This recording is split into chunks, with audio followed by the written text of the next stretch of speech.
Every round we fired should have dropped something. 4 officers, 800 rounds of combined ammunition, night vision optics, body armor, training that cost the taxpayers of Grays Harbor County more than my mother's house. And it meant exactly nothing when those things came through the tree line calling Cole's name in his own dead voice. My name is Marcus Vance.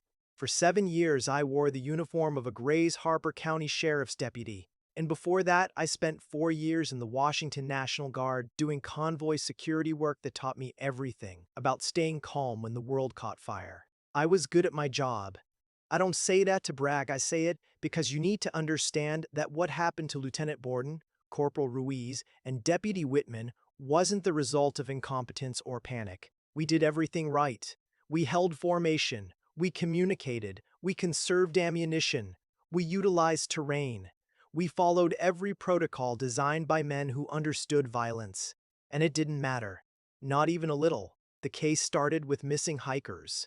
3 separate disappearances over 6 weeks in the Kindle River drainage, all within a roughly 12-mile radius of an area the Quinault people simply called the Dead Meadow. Though nobody in the department bothered to ask why it had earned that name. The victims fit no discernible pattern. A retired electrical engineer from Portland, a young couple on their honeymoon, a solo backpacker who hiked the Pacific Crest Trail twice without incident. They vanished in daylight, in good weather, in areas with well-maintained trails. Their camps were found intact. Their food still hung in bear bags. Their gear showed no signs of animal interference or human violence. What the camps did show was something I've never been able to adequately explain. Perfectly circular depressions in the soil, roughly 18 inches in diameter, pressed into the earth with enough force to compact the dirt into something almost like cement. The forensic team thought they might be track impressions, but no known animal leaves prints like that. The state wildlife biologist who examined them said they reminded her of the pressure marks left by construction equipment, industrial pile drivers. Nobody could explain what machinery had been hauled into trackless wilderness or why it had walked in circles around 3 separate campsites. The sheriff's office treated the disappearances as a search and rescue operation for the first month. Then the forensic team found blood.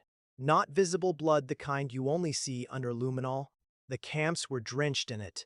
Litters of it, soaked into the topsoil and sprayed across tree bark in patterns that suggested arterial bleeding. But no bodies, no bone fragments, not so much as a fingernail. That's when Lieutenant Keith Borden assembled his Special Response Unit. I'd worked with Borden for 3 years and never trusted him. He was the kind of officer who treated promotions like merit badges, who measured his career in commendations and press conferences rather than cases solved or lives protected. He wore Oakley sunglasses indoors and drove a lifted Dodge Ram with a thin blue line decal on the rear window. And he talked about suspects like they were problems to be eliminated rather than citizens to be served. But he was also the highest-ranking tactical officer in the county, and when the sheriff ordered a 4-person reconnaissance into the Quinault drainage, Borden got to pick his team. He chose Corporal Daniela Ruiz because she was the best tracker in the department, maybe the best in the state. She'd spent 8 years with King County Search and Rescue before transitioning to law enforcement, and she could read ground sign the way most people read road signs. I once watched her track a fleeing suspect through a shopping mall by following scuff marks invisible to everyone else. She was quiet, competent, and carried herself with the guarded posture of someone who'd seen enough death to know that emotional availability was a luxury she couldn't afford. He chose Deputy Cole Whitman because Cole was 26 years old, desperate for approval, and willing to follow Borden into hell if it meant a good performance review. Cole had graduated from the academy 18 months earlier with the highest physical fitness scores in his class and the absolute certainty that law enforcement work was exactly like the movies. He treated every call like the opening scene of an action film. I liked him anyway. He reminded me of myself at that age, all confidence and no wisdom. And Borden chose me because I was the only officer in the county with military experience and low-light combat training. He didn't like me personally. He thought I was insubordinate, which I probably was.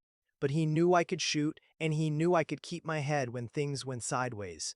What he didn't know, what none of us knew, was that sideways didn't begin to describe where things were headed. We drove into the Quinault Valley on a Tuesday morning in late October. The sky the color of wet concrete, the rain falling in sheets that turned the forest road into a river of brown sludge. Borden took point in his department Tahoe. I followed in a county-issued Ford F-350 with Ruiz in the passenger seat and Cole in the back, bouncing on the bench seat like a kid on Christmas morning. The radio played some country station out of Aberdeen KWHF, I think until the signal dissolved into static about 15 miles from the trailhead.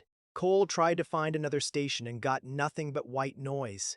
Ruiz reached over and turned it off without a word. "Spooky," Cole said, grinning. Ruiz didn't smile. "Radio dead zones in mountain valleys. Terrain blocks the signal. I know that. I was joking. Don't." Her voice was flat, toneless.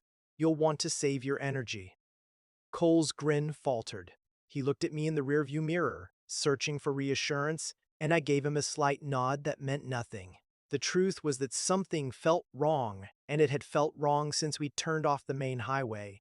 The forest on either side of the road was too quiet. No birdsong, no squirrel chatter, no movement at all except the rain hammering down and the wind moving through the Douglas firs in slow, mournful waves. The trees themselves seemed to lean toward the road, their branches reaching like arms. We parked at the North Fort trailhead around noon and spent 20 minutes checking gear.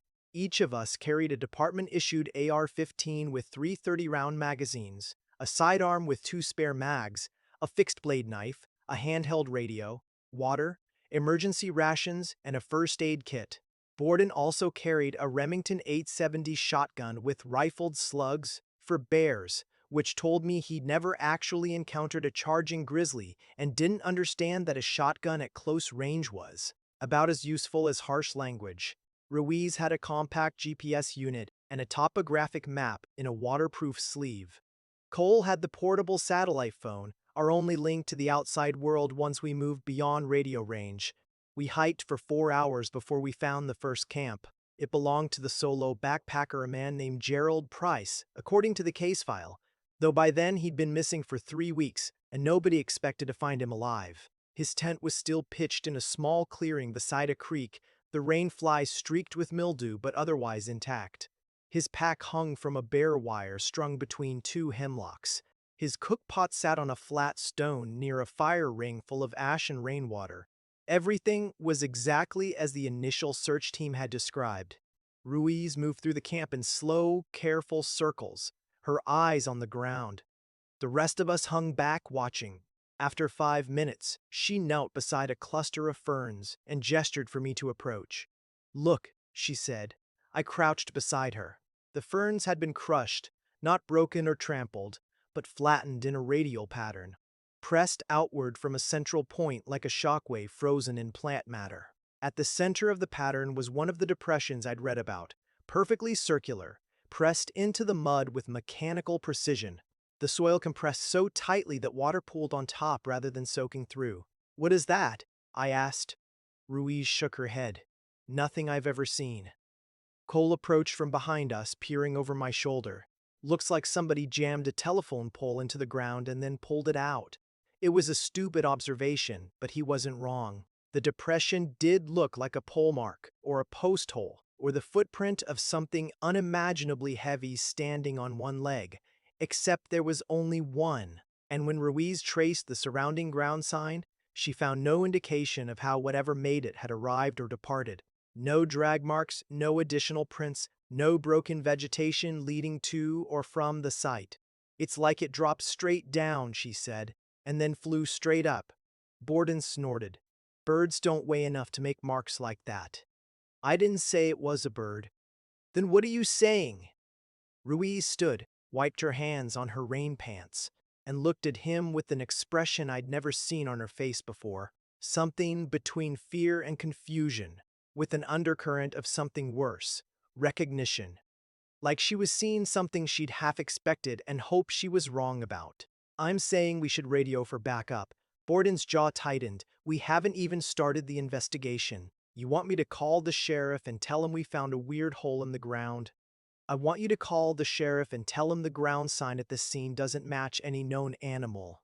The victim left no departure tracks, and there's evidence of something heavy enough to compress topsoil into sedite. Then I want you to let him decide whether 4 officers is enough." For a moment, I thought Borden might actually listen. His hand moved toward his radio, his eyes flicking between Ruiz and the depression in the mud. Then his face hardened into the expression I'd seen 100 times before, the look of a man who would rather die than admit uncertainty. "We'll continue to the secondary site," he said. "If we find actionable evidence there, we'll reassess." Ruiz didn't argue. She just turned away from him and started breaking down her gear, her movements sharp and economical. Cole caught my eye and mouthed, "What the hell?" And I shrugged because I didn't have an answer. We were 2 hours from the truck, 4 hours from cell service, and our commanding officer was too proud to admit he was scared. The secondary site was another 90 minutes east, deeper into the drainage, where the forest canopy closed overhead and turned the afternoon into perpetual twilight. The rain had slacked to a drizzle by then, but the air was colder, and a fog was rising from the valley floor in slow gray tendrils that wrapped around the tree trunks like gauze. We moved in single file, Borden on point, then Ruiz, then Cole, then me bringing up the rear with my rifle in a low, ready carry and my eyes scanning the shadows. The forest was still wrong. The silence had deepened as we moved inland, and now there wasn't even wind. The trees stood motionless, their branches hanging limp, their bark slick with moisture that caught what little light filtered through the canopy. No moss on the trunks, no ferns on the forest floor, just brown needles and bare dirt, as if everything living had retreated from this place and left only the bones of the landscape behind. Cole noticed it first. "Where are the animals?" Nobody answered, seriously. "We're in the middle of the Olympic rainforest. There should be deer, elk, squirrels, birds, something. I haven't seen a single living thing in the last hour." "Maybe the weather drove them to shelter," Borden said, but his voice lacked conviction. Ruiz stopped walking. The rest of us halted behind her, watching as she turned in a slow circle, her head tilted like she was listening for something none of us could hear. After a moment, she unslung her rifle and flicked off the safety. "What is it?" I asked. "I don't know." She was speaking barely above a whisper. "Something's watching us. I can feel it." Borden opened his mouth to mock her, probably order us to keep moving, and that's when we heard the voice. It came from somewhere ahead of us, maybe 50 meters, maybe more. A man's voice, high and thin and desperate. "Help me, please, somebody help me." Cole started forward instinctively, and I grabbed his arm hard enough to leave bruises. "Wait, somebody's hurt. Wait." Ruiz had gone pale. Even Borden looked uncertain, his shotgun half raised, his eyes darting between the fog and the invisible source of the voice. We stood in frozen tableau for what felt like hours, listening, not breathing. "Hello?" the voice called. "Is someone there? Please, I'm injured, I can't move." "That's Gerald Price," Cole whispered. "The missing hiker. It has to be." "Gerald Price has been missing for 3 weeks," Ruiz said. "In October weather, without shelter or supplies. He could have found a cabin, a cave. Help me," the voice screamed. "Please, it's coming back, it's coming." And then the voice changed. I don't know how else to describe it. One moment it was a man's voice, desperate and terrified. The next moment it was still a man's voice, but wrong. The pitch was identical. The cadence was identical. But underneath there was something else. A subsonic rumble like a diesel engine idling. And the words had a strange liquid quality, as if the mouth producing them wasn't quite designed for human speech. "Help me," the voice said again, and this time I could hear it smiling. "Please, come help." Nobody moved. The fog swirled around us, thickening, and the light dimmed until I could barely see Borden 5 feet ahead of me. My finger found the trigger guard of my rifle and stayed there, the metal cold against my skin. "We're leaving," Ruiz said. "Now, back to the truck." Borden shook his head.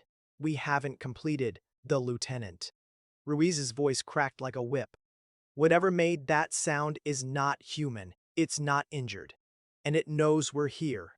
We need to leave right now, or we're not leaving at all." For 3 heartbeats, nobody spoke. Then Borden lowered his shotgun, turned around, and started walking back the way we'd come. Ruiz followed. Cole scrambled after them, and I brought up the rear, walking backward with my rifle up, watching the fog behind us for movement. We made it maybe 200 meters before the trees started falling. not falling exactly, shaking. The first one was a hemlock about 30 feet to our left, its trunk trembling like something massive had slammed into it from the far side. Then another, closer, then another. A wave of impacts rolling through the forest toward us, the trees groaning and swaying, and with each impact came a sound I'd never heard before, and pray I never hear again. A wet, rhythmic thudding, like enormous footsteps, but with a strange resonance that seemed to come from everywhere at once. "Move!" Borden shouted, and we ran. We ran without formation, without discipline. 4 armed officers fleeing through the darkening forest like prey animals. Branches whipped my face. Roots caught my boots. My lungs burned, and my heart slammed against my ribs, and still the thudding followed us, getting closer, always closer, until I could feel each impact through the soles of my feet. Cole screamed. I spun around in time to see him go down, his legs tangled in a root system that seemed to have erupted from the ground, specifically to catch him. He hit the forest floor hard, his rifle clattering away, and before I could reach him, something emerged from the fog. I saw it for maybe 2 seconds. That was enough. It stood upright on 2 legs, but it wasn't human. It was too tall, 8 feet, maybe 9, with proportions that made my eyes ache, joints bending at angles that violated every law of anatomy I understood. Its body was covered in coarse gray-black fur matted with something wet and dark. Its arms hung past its knees, ending in hands that were too long, too thin. The fingers tipped with claws curved like sickles. Its head was the head of a wolf, but wrong, the snout too pronounced, the jaw too wide, the ears flattened against a skull that was almost human in its contours. And its eyes were yellow, luminous, filled with an intelligence that was worse than any animal, cunning, the intelligence of something that understood exactly what it was doing and enjoyed it. Cole was screaming, scrambling backward through the mud, his hands clawing at the ground. The creature stood over him, its head tilted, watching him struggle with what I can only describe as amusement. Then it opened its mouth and spoke. "Help me," it said in Cole's voice. "Please, somebody help me." I fired.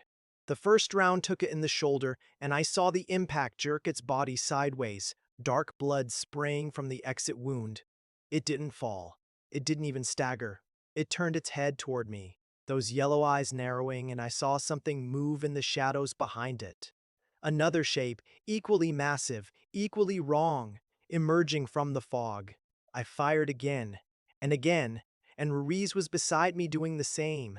Our rifles barking in the twilight, muzzle flashes strobing against the trees.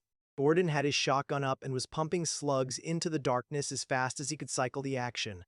The creature in front of us absorbed the impacts like they were nothing, its body jerking with each hit, black blood pouring from wounds that should have been fatal, and still it didn't fall. "Cole!" I screamed. "Move now!" He scrambled to his feet and ran. The creature let him go. It was watching me now, and there was something in its expression. Something that might have been recognition, or evaluation, or anticipation. Then it smiled.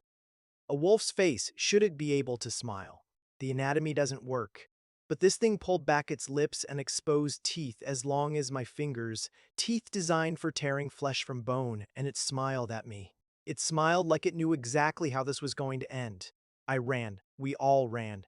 Behind us the thudding resumed, the shapes in the fog multiplying, and I understood with horrible clarity that we weren't escaping. We were being herded. The cabin appeared out of nowhere, an old hunting shelter, maybe 40 years past its prime, with walls of weathered cedar and a roof of corrugated tin gone orange with rust. I don't know who saw it first. I just remember Borden shoving open the door and all 4 of us piling inside, slamming it shut behind us, dragging a heavy wooden table across the floor to barricade the entrance. The cabin was a single room, maybe 15 feet square, with a wood stove in one corner and a narrow cot against the far wall. The windows were shuttered from the inside with solid wooden planks. There was no electricity, no running water, no back door. We were trapped in a box. "Everyone reload," Borden said. His voice was shaking. "Check your mags. Check your—" "Shut up," Ruiz snapped. "Shut up and listen." We listened. The forest outside had gone silent again. No thudding footsteps, no movement in the underbrush, just the rain on the tin roof, steady and soft, and somewhere far away the creek murmuring to itself. "They're gone," Cole whispered. "We lost them. We." Something hit the door. Not a knock, not a slam. A test. A gentle pressure, as if someone or something was leaning against the wood, checking its weight, its thickness, its weak points. Then the pressure released, and I heard footsteps circling the cabin. Slow, deliberate footsteps, pausing at each window, each shuttered opening. 4 of them, Reese breathed. Maybe 5. They've got us surrounded. Can they get in? Cole's voice was climbing toward hysteria. "I don't know. The walls are solid. The roof..." She looked up at the corrugated tin. The gaps where rust had eaten through. The roof might be a problem. Borden was on his radio, pressing the transmit button again and again, getting nothing but static. No signal. God damn it, no signal. "The sat phone," I said. "Cole, give me the sat phone." Cole reached for his pack and went pale. His hands patted his belt, his pockets, the straps of his tactical vest. I must have dropped it. When I fell, You lost the sat phone? I didn't mean to. It was in my hand and then I was on the ground and... A voice spoke from outside the door. My voice. It was in my hand, it said, matching my cadence perfectly, my inflection, even the slight rasp I get when I've been breathing hard. And then I was on the ground. We froze. The voice continued, drifting around the cabin, coming from different positions as it circled. "No signal," it said in Borden's voice. "God damn it, no signal." Then Ruiz's voice, "They've got us surrounded." Then Cole's voice, "Can they get in? Can they get in? Can they get in?" It repeated his words 3 times, each repetition slightly different, as if it was learning the sounds, practicing them, perfecting its imitation. And then there was a sound I'd never heard before. A low, rumbling vocalization that might have been laughter, if laughter could come from a throat built for killing. "They're learning," Ruiz said. "Jesus Christ, they're learning how we sound." "Why?" Cole was pressed against the far wall, his rifle clutched across his chest like a security blanket. "Why would they need to lure us?" I said. "To separate us. Same thing they did with that hiker's voice." Silence fell. The footsteps outside had stopped. The rain continued to fall, steady and indifferent, and the darkness inside the cabin deepened as the last traces of daylight faded from the gaps in the shutters. "What do we do?" Cole asked. "What the hell do we do now?" Nobody answered. The siege lasted 4 hours. 4 hours of darkness, of silence broken by intermittent testing claws scraping at the shutters, weight pressing against the door, that horrible mimicry drifting through the walls like smoke. They tried each of our voices in turn, constructing phrases from fragments they'd heard. "Help me, please. I'm injured. We need to leave right now. Reload. Check your mags." Sometimes they combined voices, layering them on top of each other in impossible harmonies, and sometimes they just made sound low growls, high-pitched whines, clicking noises that might have been communication. They were talking to each other. I was sure of it, coordinating, planning. Around midnight by my watch, Borden started to lose it.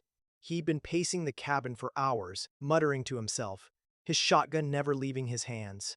His eyes had the glassy, unfocused look of a man whose worldview had collapsed and who hadn't yet figured out how to rebuild it. "We have to go," he said. "We can't just wait here. We have to make a run for it." "Run where?" Ruiz was sitting on the cot, her back against the wall, conserving energy. "We're 5 hours from the truck in daylight. In the dark, with those things out there. I don't care. I'm not dying in the shack. I'm getting out of here. Lieutenant." I kept my voice calm, level. "If we open that door, we die. It's that simple. You don't know that. I shot one of them 6 times at close range. It smiled at me." Borden's face contorted. "Then what do you suggest, Deputy? Sit here and wait until they get bored? Wait until they figure out how to take the roof apart? I suggest we wait for daylight. Whatever they are, they came at us during twilight. Maybe they can't function in full sun. Maybe isn't good enough. It's all we have." For a long moment, Borden stared at me with something that might have been hatred. Then he turned away, resumed his pacing, and didn't speak again. Ruiz caught my eye in the darkness.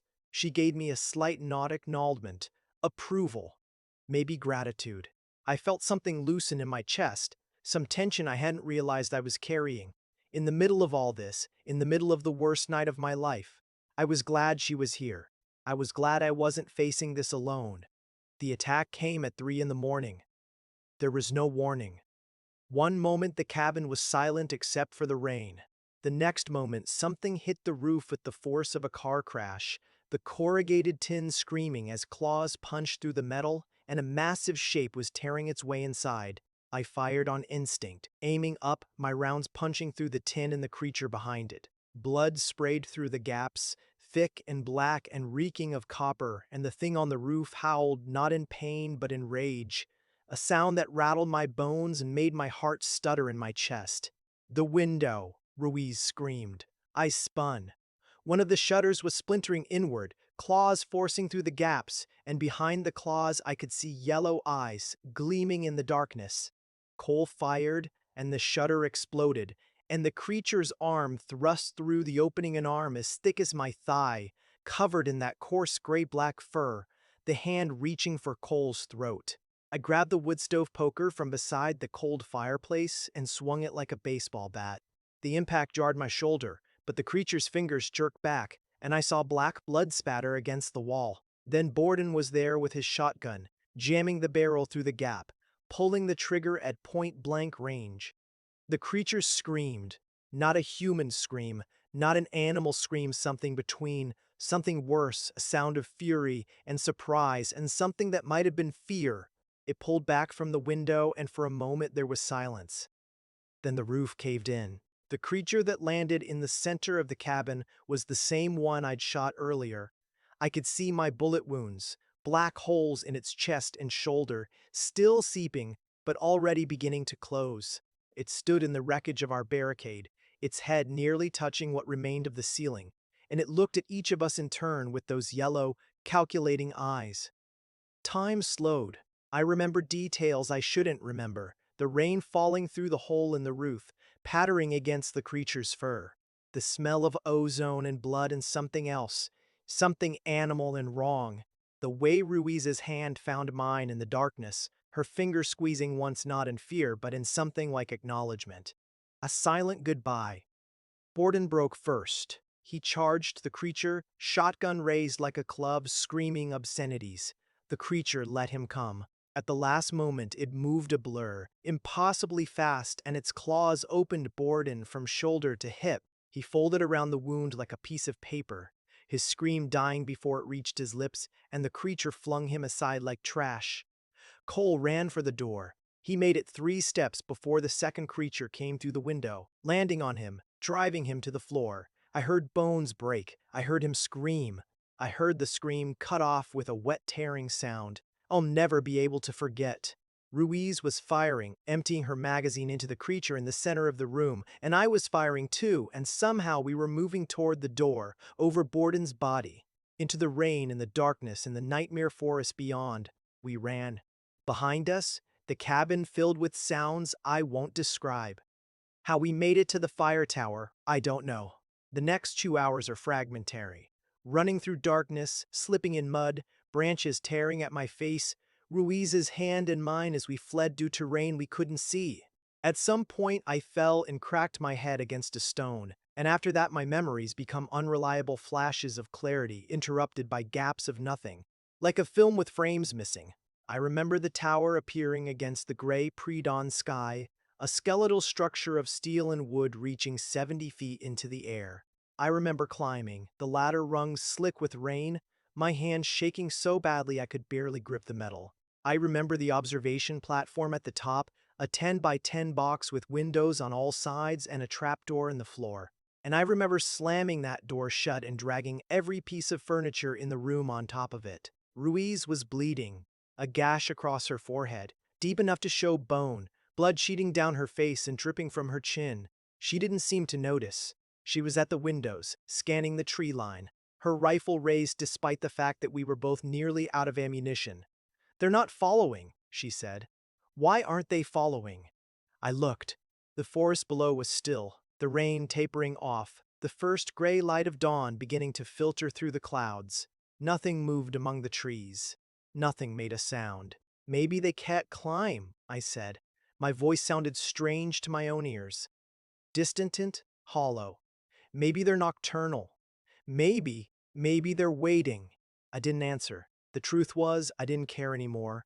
Cole was dead. Borden was dead. We were trapped on top of the tower with maybe 20 rounds between us and no way to call for help. Even if we survived the day, even if the creatures couldn't climb or wouldn't approach in daylight, eventually we'd have to come down. Eventually the ammunition would run out. Eventually the hunger and the thirst and the exhaustion would break us. It was over. We just hadn't admitted it yet. Ruiz seemed to read my thoughts. She lowered her rifle, crossed a small platform, and sat down beside me with her back against the wall. For a long moment she didn't speak. Then she said, "I've seen them before." I looked at her. "Not those, not exactly, but something like them. 6 years ago in the Cascades, a search and rescue call that went bad." She was staring at the floor, her voice flat, her eyes distant. "There were 3 of us. I was the only one who made it out. The report said a bear, but you knew." I knew. She exhaled slowly. "I spent 2 years trying to convince myself it wasn't real.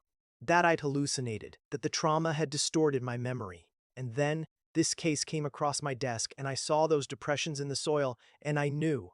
Why didn't you say anything? Because who would believe me?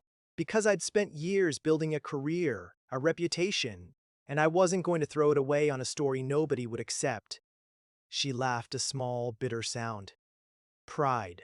The same thing that got Borden killed." I reached over and took her hand. She didn't pull away. "For what it's worth," I said, "I believe you." She turned to look at me. Her face was bloody, exhausted, beautiful in the gray light. "I know. That's why I'm telling you." We sat there as the sun rose, as the rain stopped and the clouds broke and golden light spilled across the forest floor. The creatures didn't come. Whether it was the daylight or some other factor, they stayed hidden in the trees, and by mid-morning, I'd started to let myself hope. That's when Ruiz found the radio. It was an old Forest Service unit, mounted to the wall of the observation platform, so weathered I'd assumed it was non-functional. But when she flipped the switch, static crackled through the speaker, and when she cycled through the frequencies, she found a channel that was clear enough to transmit. "Mayday, Mayday," she said, her voice steady despite everything. "This is Corporal Daniela Ruiz, Grays Harbor County Sheriff's Office. We have officers down, repeat, officers down, in the Quineol drainage. We need immediate extraction. Please respond." Static. My heart sank. Then a voice, a real voice, a human voice, crackling through the ancient speaker. "Copy Grays Harbor. This is Olympic National Park Dispatch. State your location and number of survivors." 20 minutes later, we heard the helicopters. The extraction was a blur. I remember hands helping me down the ladder, men in flight suits asking questions I couldn't answer, a blanket around my shoulders that did nothing to stop the shaking. I remember Ruiz in the seat beside me, her hand still in mine, her eyes closed, her lips moving silently. I remember looking down at the forest as we lifted off, searching the tree line for movement, finding none. The debriefing took 3 days. We told them everything, the voices, the creatures, the attack, the deaths. They listened politely. They took notes. They asked clarifying questions in neutral tones that suggested they didn't believe a word we were saying. The official report listed the cause of death for Lieutenant Borden and Deputy Whitman as bear attack. Their bodies were never recovered. The investigation into the missing hikers was closed without resolution. KWHF-FM ran a 30-second story about the tragedy, and by the following week, the whole thing had been forgotten. Almost forgotten. 2 days after my release from the hospital, a man came to see me. He didn't give his name. He wore a dark suit and drove a black sedan with government plates, and he asked me questions that suggested he knew more about what happened than the official investigators did. At the end of our conversation, he gave me a card with a phone number and told me to call if I remembered anything else.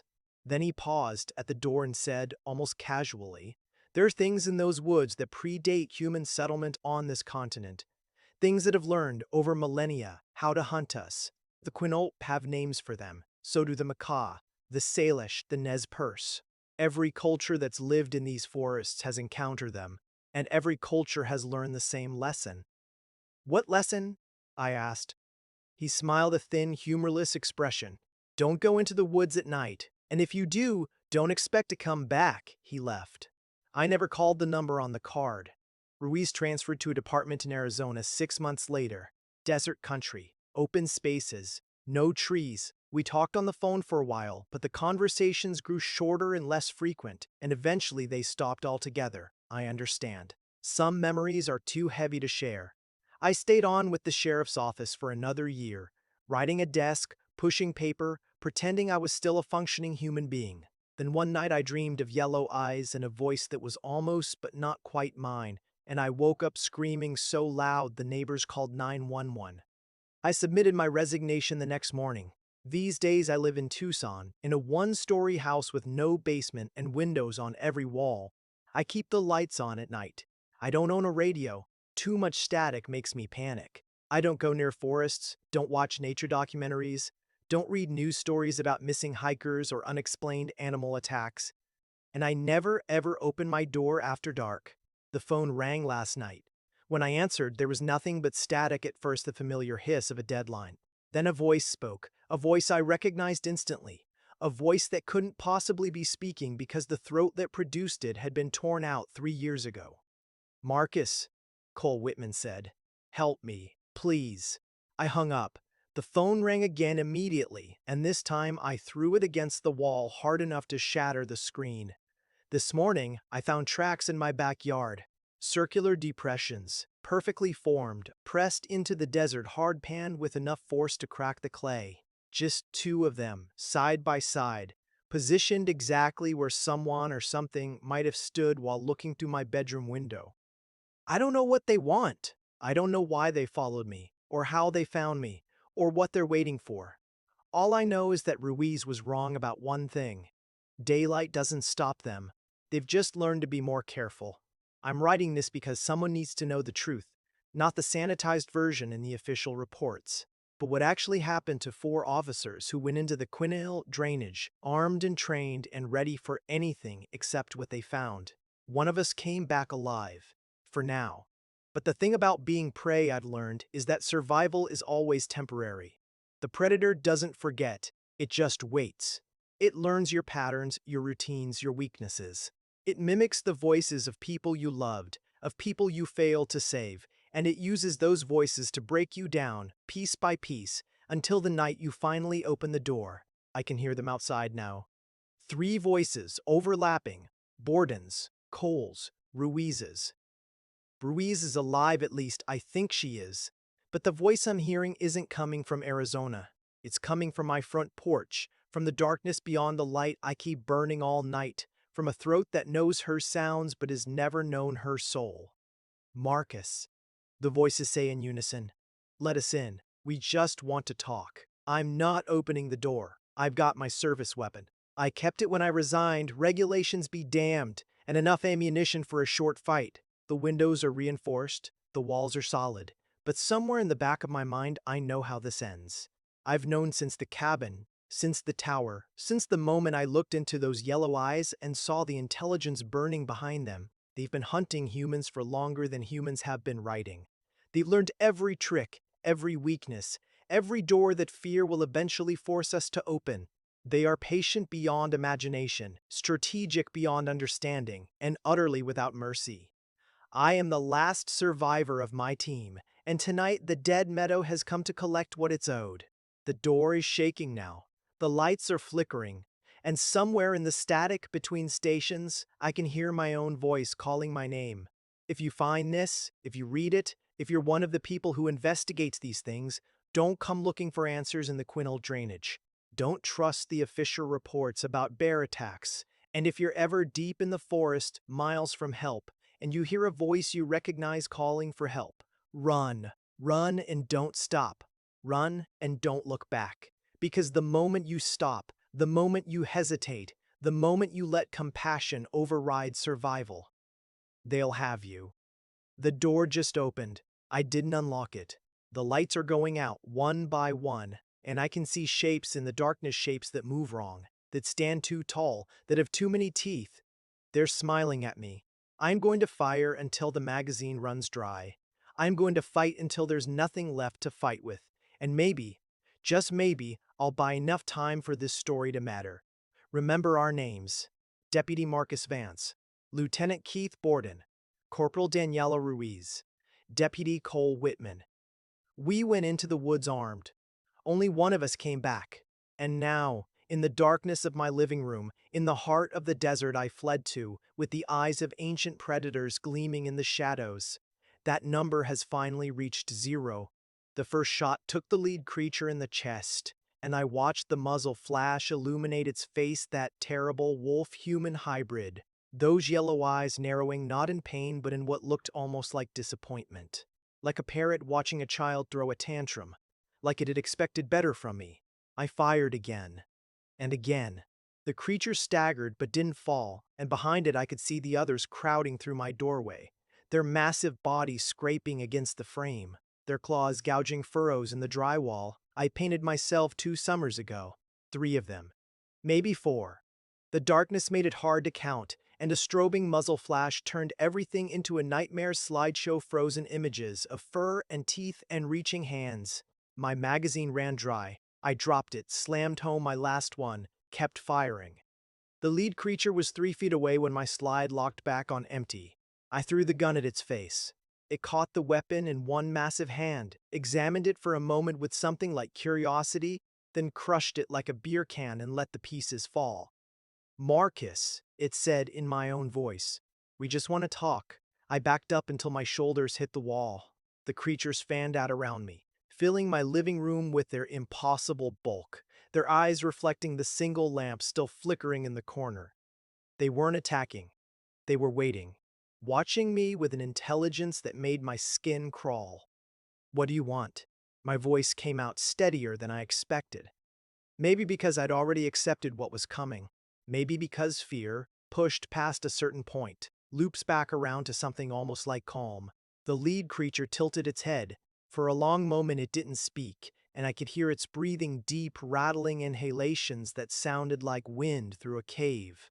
Then it stepped closer, close enough that I could smell it, copper and musk and something older, something that reminded me of deep caves and ancient forests and the time before humans learned to make fire. "Witness," it said, not in my voice this time, its own voice, that subsonic rumble I'd heard in the Quin Olt, the sound of something that had never needed to speak, but had learned how anyway. "I don't understand." It raised one massive hand and pressed a claw against my chest, not hard enough to break the skin, just enough to feel. The pressure was oddly gentle, almost tender. "You're kind," it said. "Tell stories. Pass knowing from mouth to mouth, generation to generation. This is how you survive. This is your strength." I didn't move, didn't breathe. "We are old, older than your stories, older than your fires, older than your walking upright and calling yourselves chosen. We were here when the ice covered everything. We will be here when the ice returns." The claw traced a slow circle over my heart. "But we are few now. Your kind has grown numerous, and we must be careful. We must choose our hunts with wisdom." "Then why?" My voice cracked. "Why did you follow me? Why kill my team and then?" "Because your team was in our place, the dead meadow. This has been ours since before your ancestors crossed the land bridge. When prey enters, prey is taken. This is not cruelty. This is law. And me?" The creature's lips pulled back from its teeth, a smile, that same horrible smile I'd seen in the cabin, the smile that shouldn't be possible on a wolf's face. "You are witness," it said again.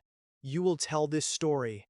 You will spread the knowing to others of your kind, where the dead meadow lies, what waits within, what happens to those who enter." I felt something cold move through me, not fear exactly, but the realization that I'd been wrong about everything. They hadn't followed me to finish the hunt. They'd let me go. They'd let me run. Let me believe I'd escaped. Let me spend 3 years building a life in the desert, all so I would have time to process, to remember, to prepare myself to tell this story. You want me to warn people, I said slowly. You want me to tell them to stay away. Some will listen, some will not. Those who do not will feed us, as your kind always has. Those who do, the creature shrugged, an eerily human gesture, will survive another generation, will breed, will pass the knowing to their young. This is the old way. This is how our kinds have always lived together. That's why you're here? To make sure I tell the story right? To make sure you understand. The claw withdrew from my chest. The creature stepped back, and the others moved with it, a coordinated retreat that reminded me of a wolf pack yielding ground. You have been carrying guilt, shame, believing you failed your packmates, that you should have died with them. This is wrong. I stared at it. The single remaining lamp chose that moment to die, plunging the room into darkness broken only by the yellow glow of their eyes. 4 pairs, spaced in a semicircle around me. You survived, the creature continued, because you were meant to survive, because you listened when the female told you to run, because you prioritized living over fighting, and living is what witnesses must do. There is no shame in this. There is only purpose. In the darkness, I felt tears running down my face. I hadn't cried since the helicopter, since the debriefing, since Ruiz squeezed my hand and walked out of my life. 3 years of bottled grief and survivor's guilt, and it was a monstrous thing that had killed my friends and eaten their bodies that finally broke me open. The others, I whispered. Cole, Borden, did you? They are part of us now. Their strength is our strength. Their voices are our voices. This is not death, as you understand it. It is transformation, integration. They are not gone. They are continued. I didn't know how to process that. I still don't. The idea that somewhere inside those creatures, some fragment of Cole Whitman still existed, that his voice wasn't just mimicry but memory. Preserved in a form of existence humans had never imagined. It was too much. Too alien, too terrible, and too beautiful to hold in my mind. What about Ruiz? I asked. Is she? The female lives. She is in the desert place as you are. She carries the knowing too in her own way. Perhaps you will find each other again. Perhaps you will tell the story together. The eyes began to move, drifting toward the open door, toward the darkness outside. The creatures were leaving. They'd said what they came to say. Wait, I called. I don't know why. Maybe because I needed something more, some answer, some explanation, some reason why my friends had died and I hadn't. Why me? Out of all of us, why was I the one you let go? The lead creature paused at the threshold. When it spoke, its voice was different, softer, almost sad. Because you looked into our eyes, it said. In the cabin, when we took the young one, you looked at us and you did not look away. Most of your kind cannot bear the seeing. They break inside, become useless, their minds closing to protect themselves from knowing. But you saw us and you understood. You accepted that we are real, that we have always been real, that we will always be here in the dark places where your kind fears to go. And that made me special? That made you useful. The yellow eyes blinked once slowly. Go now, witness. Tell your story. Write it down if you must. Speak it if you can. Let the knowing spread. Let the fear grow. This is how you repay the life we gave you. This is how you honor the ones we took. It turned and moved through the doorway, and the others followed, and in seconds they had vanished into the desert night as silently as they'd come. I stood in my destroyed living room, surrounded by the wreckage of my barricade and the spent brass from my final stand, and I listened to the silence they left behind. The sun rose 4 hours later. I watched it through my shattered window, the first light spilling across the hardpan, turning the circular depressions in my yard into shadows that slowly faded as the angle changed. By mid-morning, the tracks were invisible, just patches of slightly discolored dirt that could have been anything. I spent the day cleaning, sweeping up broken glass, patching the door as best I could, throwing away the crushed remnants of my service weapon. Normal tasks, human tasks, the kind of things you do when you're trying to convince yourself that the world still makes sense. That night I called Ruiz. She answered on the third ring, her voice wary but not surprised. Like she'd been expecting this call, or one like it. They came to you too, she said. It wasn't a question. Last night, they. I paused, trying to find words for what had happened. They told me I was supposed to tell the story, that I was a witness. Silence on the line. Then, yeah, they told me the same thing. 3 months ago in the parking lot outside my apartment, scared me so bad I almost started shooting, except I remembered what happened last time. Figured if they wanted me dead, I'd be dead already. What did you do? What could I do? I listened. They talked about the old ways, about how humans used to know to stay out of certain places, how we've forgotten, how they need us to remember. She laughed a hollow sound. Pretty philosophical for a pack of murderous cryptids. Are you okay? I'm alive. That's more than I expected. A pause. I've been writing it down. Everything I remember from the Cascades, from Quinault, from the parking lot. I figure if I'm supposed to tell the story, I might as well tell it right. Me too, I said. I've been writing too. Another silence, longer this time. Then Ruiz said very quietly, do you think they were telling the truth? About Cole and Borden? About them being continued? I closed my eyes. In the darkness behind my lids, I saw yellow eyes and teeth and a smile that shouldn't have been possible. I don't know, I said. I don't know if it matters. They're gone, either way gone from us, from this world, from everything they knew, whether some piece of them still exists inside those things. I shook my head, even though she couldn't see it. I can't think about that. I'll go crazy if I think about that. Yeah, her voice was thick. Yeah, I know what you mean. We talked for another hour. Not about the creatures, not about what we'd lost, but about nothing. The weather in Tucson. The weather in Scottsdale. A dumb movie she'd watched last week. A restaurant I'd found that made decent enchiladas. Normal things. Human things. Rebuilding the connection we'd let fray. One meaningless word at a time. Before she hung up, she said, I'm glad you're alive, Marcus. I'm glad you're alive too, Daniela. Silence. Then, maybe we should get that dinner sometime. Compare notes. Figure out how to tell this story in a way that actually helps people. I'd like that. Okay. Soon. She hung up.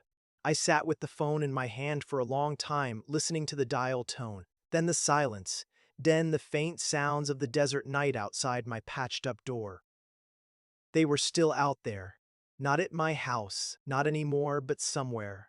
In the Quinault, in the Olympics, in every dark forest and deep cave and forgotten corner of the continent where humans had learned, long ago, not to go. They would be there forever, or as close to forever as mattered.